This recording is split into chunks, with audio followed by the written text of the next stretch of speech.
Hi guys, Colleen from Walking the Resonant Path here. I just wanted to tell you about some books I've been reading since I spoke about book reviews last. The last time I talked to you about a book review, I reviewed You're Not Born to Suffer, and that was on the 24th of May, so it's been a little while. And since then I've read 5 books.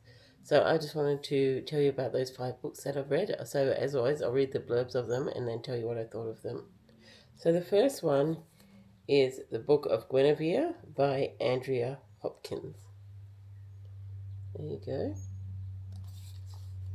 And the blurb says, the enduring mysteries and romance of the Arthurian legends have continued to captivate and intrigue from the Middle Ages onwards. The enigma of Guinevere, a beautiful and courageous queen or a disgraced adulteress, has received less attention than the advancements of King Arthur, the adventures of the noble Sir Lancelot and other knights, the magic of Merlin, or the sorcery of Morgan Le Fay.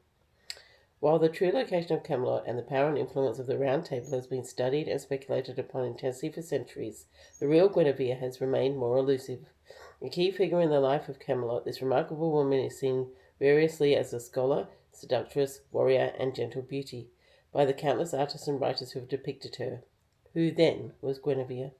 The Book of Guinevere is an elegant anthology of prose and poetry, literature and legend, with commentary by Arthurian scholar Andrea Hopkins, accompanied by beautiful illustrations from medieval manuscripts, illuminations to pre-Raphaelite masterpieces. An enlightening introduction describes contradictory traditions of Celtic oral sources and the blend of strands by medieval writers into the complex legend we now know as Guinevere's roles as educated scribe to the court, hapless victim of circumstance, wise counsellor, devoted wife of king, and lover of Sir Lancelot. They are all explored through writings through the centuries by detractors and admirers alike. The anthology includes writing by poets, historians, folklorists who share an abiding fascination with the kingdom of Arthur, and although their views of the Queen are diverse, Arthurian enthusiasts will enjoy the journey into Guinevere's world, and the general reader will be drawn in by the mystery of the woman who eludes us still.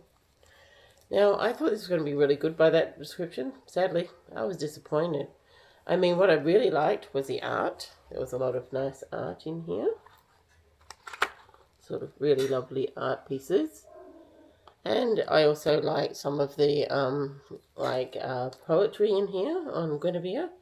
But the rest of it I found very boring. And even though I don't mind reading scholarly books or articles, this was just done in a very boring way. She would put the piece of poetry or the little excerpt from the story of Arthur there, and then she would just make comments on it. But the comments weren't even interesting comments. They were just basic comments. And I didn't really love it. And I thought it was boring, and I expected a more interesting, diverse commentary on Queen Guinevere. And I also expected a more maybe feminist commentary on Guinevere. So I only gave it 2 cauldrons. Okay, so next one is The Fog by Brooke Hardwick. That's there. Now, I just want to say some trigger warnings in this. So, basically every trigger warning you can imagine, from suicide to spousal abuse to infant death. Just a whole lot of trigger warnings that you should have been warned about, but you weren't. So, I just wanted to do that. And this is The Fog by Brooke Hardwick. So I'll read you the blurb. In this spine-chilling gothic thriller, a woman on the brink travels to a remote writer's retreat to uncover the secret of her past and lands herself in a deadly situation that could destroy her future. Kate arrives on the wild, remote island of Rathlin in the free Irish Channel for a 10-day writer's retreat. Plagued by memory she can't unravel and Plagued by memory she can't unravel, and desperate to understand the breakdown of her marriage, Kate is determined to leave the retreat with answers. As the retreat director uses a technique that taps into the eerie mythology of the island, Kate becomes increasingly fascinated by him and her surrounds. But when the temperature plummets and the strange therapy intensifies, her memories unspool. Triggered into a series of disturbing flashbacks, Kate realizes her past hides a frightening truth, but can she trust her own mind? Faced with dark secrets and duplicity, Kate must unlock the answers she's so desperate to find and survive the danger she's unwittingly walked into. So that's The Fog by Kate Hardwick. Now, on the blurb, as you heard, it touts itself as a gothic thriller. But really, the only gothic thing about this was it was set on an isolated island in a mansion. It wasn't really gothic at all, in my opinion. There was no ghosts, no things that go bump in the night, really, nothing like that. Instead, it was mostly a book about deep trauma, of which we were not warned, and which we should have been warned before we walked into it, I believe. Because it really sounded like it was going to be a thriller, and it really wasn't just about people's very deep trauma, and then the last couple of chapters were the thriller bit. But really, other than that, I didn't think it was a thriller, and I also wasn't that thrilled. It was an okay story. I mean, the writer wrote well, but it was just, if you don't want to read about deep trauma, then don't read this.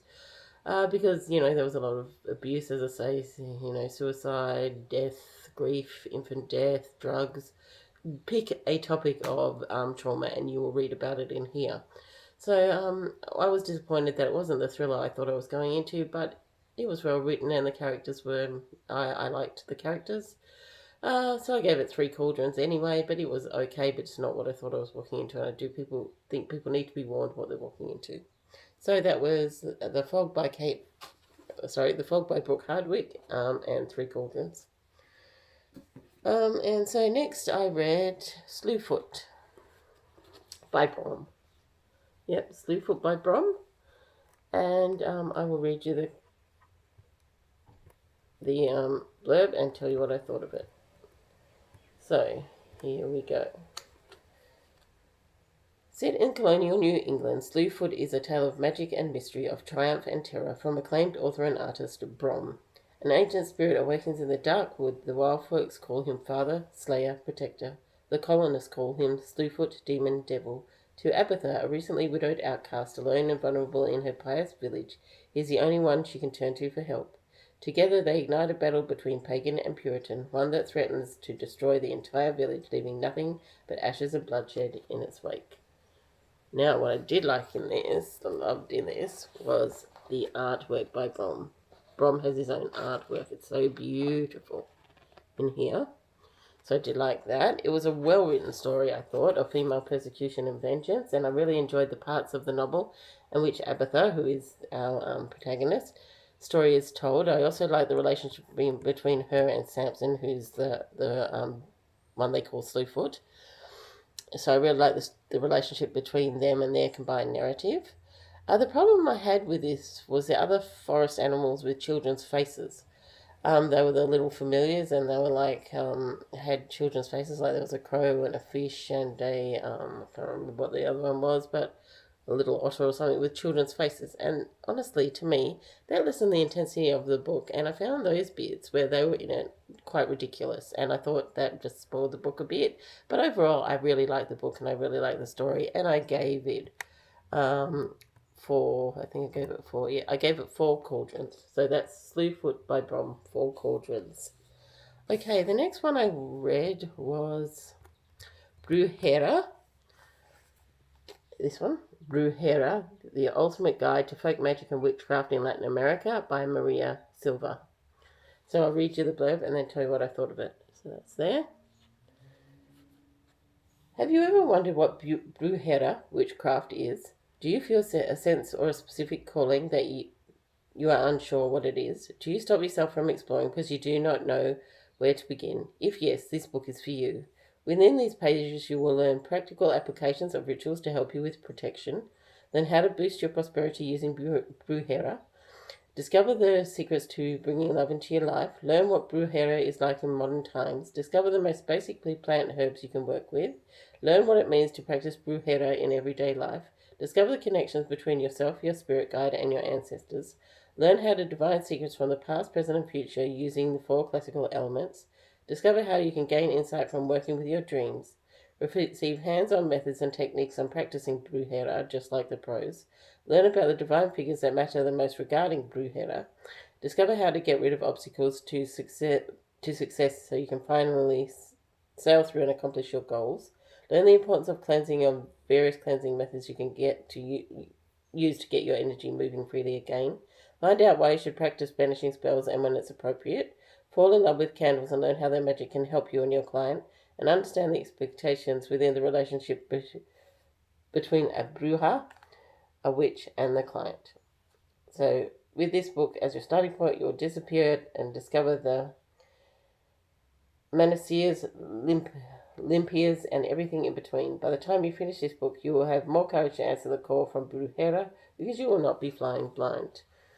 I brought this book with high expectations because on the cover it is advertised as the ultimate guide to Brujera, which in turned out to be false advertising. Because I bought this book online, I didn't see how big the book was, so I just trusted the information on the cover as it's the ultimate guide and the information on the back. But look at the size of this book. A book this size, of 130 pages, cannot be the ultimate guide to anything, and was not the ultimate guide to anything. This was very disappointing. The sad thing is, like, the information in this book is good, but it's only very surface level because it has to be. Because listen to the blurb, how much she said she was going to cover. So she could only touch on all of those things very, very lightly. So if you're only going to touch on each subject extremely lightly, how can it be the ultimate guide to anything? It can't. And I hate being misled by a book, and I hate when books lie to me. So I didn't like being lied to on the cover. So why, if, I would have given this book a really good score if they said this is a very brief overview introduction to Brujera. I would have gone, yes, she did well, because the information that's actually there is good. It's just the problem I have with it is that it said it was the ultimate guide and just had really quick surface things. So that was very disappointing. And like in the chapter that's called the chapter on deities, they only discussed 2 deities. 2. So I was very disappointed in this book. And as I said, if it was a brief introduction, I would have given it a mark. But I was very, very disappointed in the size of the book and in the surface level information. So I only gave it 2 cauldrons. And that's sad because I wanted to learn all about Brujera. So I wish she had written a lot bigger book because the information, was very interesting that was there. So the final book I read, since I've been seeing you, is The Blue Castle by L.M. Montgomery. And if you know L.M. Montgomery, she wrote Anne of Green Gables. Now, still, I'm going to give you some trigger warnings, which you might find surprising with L.M. Montgomery's writing, but there is death, there is grief, there is illness, and there is infant death. And as I said, I think people need to be warned about those things. So, I'm going to read you the blurb and then tell you what I thought about it. Valancy Sterling, suffocated by societal expectations and family control, finally breaks free when faced with startling news. In a bold pursuit of joy and independence, she discovers the transformative power of love and self-determination. The Blue Castle, one of L.M. Montgomery's rare adult novels, is a masterful exploration of personal liberation and defiance of Victorian norms, solidifying Montgomery's legacy as a keen observer of human spirit and resilience. So I was concerned when I went into this book because I'm not a big romance reader, and I thought just from the description it would be like, a Victorian romance. And I was going, oh, am I going to like this? Now, it's not that I don't love the classics. But I'm more into like Northanger Abbey if I read the classics for the Gothic scenery rather than Emma, and I thought this would be more Emma-esque. I was, however, hopeful, as I do love Anne of Green Gables, Montgomery's most well-known books. And I'm happy to say that I wasn't let down when I read Blue Castle. Now, the protagonist, Valancy, now this is a spoiler, so if you don't want to listen, don't listen anymore, but she actually, at first, does everything she's told, but after that she finds out she's got a terminal illness diagnosis, she rebels against Victorian society, and it's funny when she does it, and it's sweet and endearing, and I really, really like Valancy's character. I just loved her rebellious yet loving nature, and they were such a joy to read, and I believe she's now my favourite Montgomery girl. Sorry, Anne, you've been usurped by Valancy, because she was great.